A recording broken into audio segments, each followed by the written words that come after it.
Welcome back, class. This is part 2 of our civilization series, and we're going to be looking at the settlement of Sumer, the Sumerians here.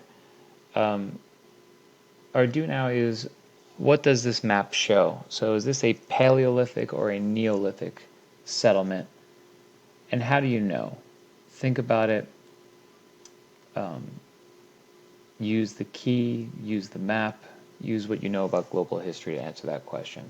Pause the video if you have to.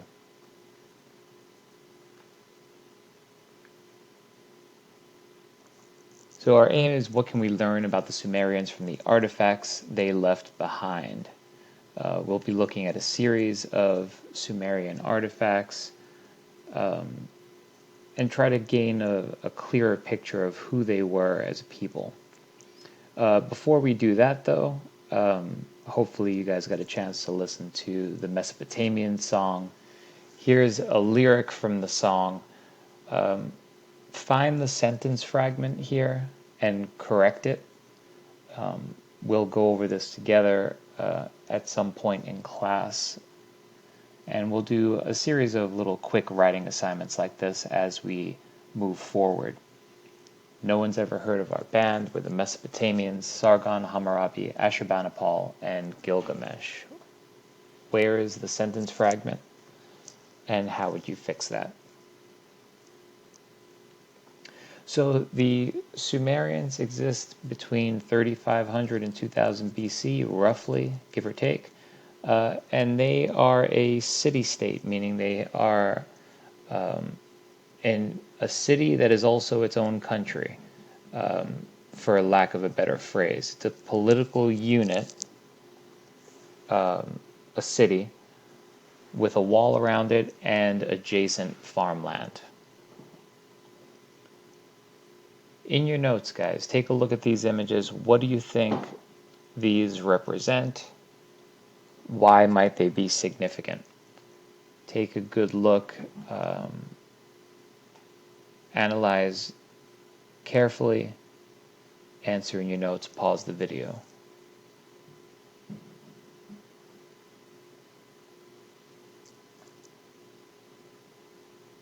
So if you saw those figures and you thought that they represented gods or deities, you would be correct. So we talked about religion in Mesopotamia and specifically in Sumer, and we said that they were polytheistic, meaning they believed in many gods. Two examples are Enki, the god of water and humans, and Nana, the god of the moon. Remember when we saw the aerial photograph of the city of Ur, there was not only a ziggurat in that layout of the city, but there was also a temple dedicated to the god Nana. And again, the ziggurat are these pyramid-shaped temple structures that were at the heart of Sumerian culture.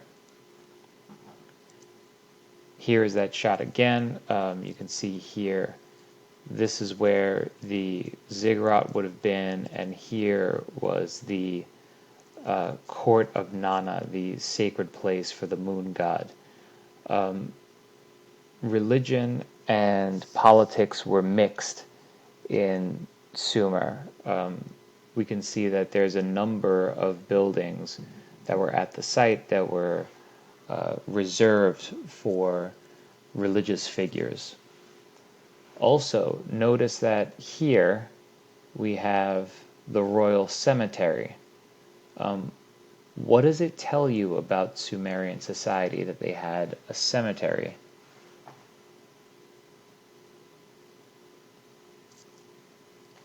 I want you to take a good look at these two images here. Create a question in your notes based on these images. It could be as simple as, what am I looking at? To as complex as you like. Take a moment, write down a question.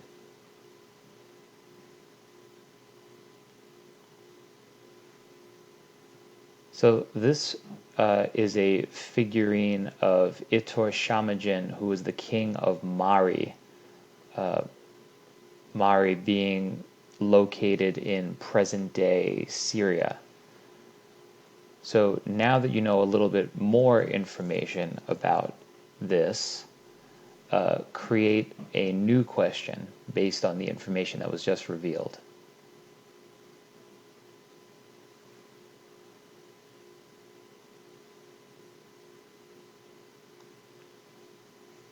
So again, in Sumerian government, kings ruled, but priests sometimes shared control. There's a term for this when religion is entwined in government, and it's known as a theocracy. This is not quite a true theocracy like we'll see in Egypt, but it's pretty darn close. The economy was booming thanks to trade with India and Egypt, and they had rigid social classes, meaning that whatever social class you were born in, you were likely to stay in for the duration of your life. It was not really feasible to move up or down in social class. So, what is the importance of Sumer in this part of the world? Well, they had a number of achievements, including many, many inventions. We see evidence of their using the wheel, the latine sail, the plow for farming. They used bronze tools. They developed various irrigation techniques. They practiced astronomy, and of course the cuneiform writing system that we talked about. And their cultural diffusion, the fact that Sumerian ideas, technology, goods traveled far and wide through trade and war. War with the Akkadians to the north, the Phoenicians to the west.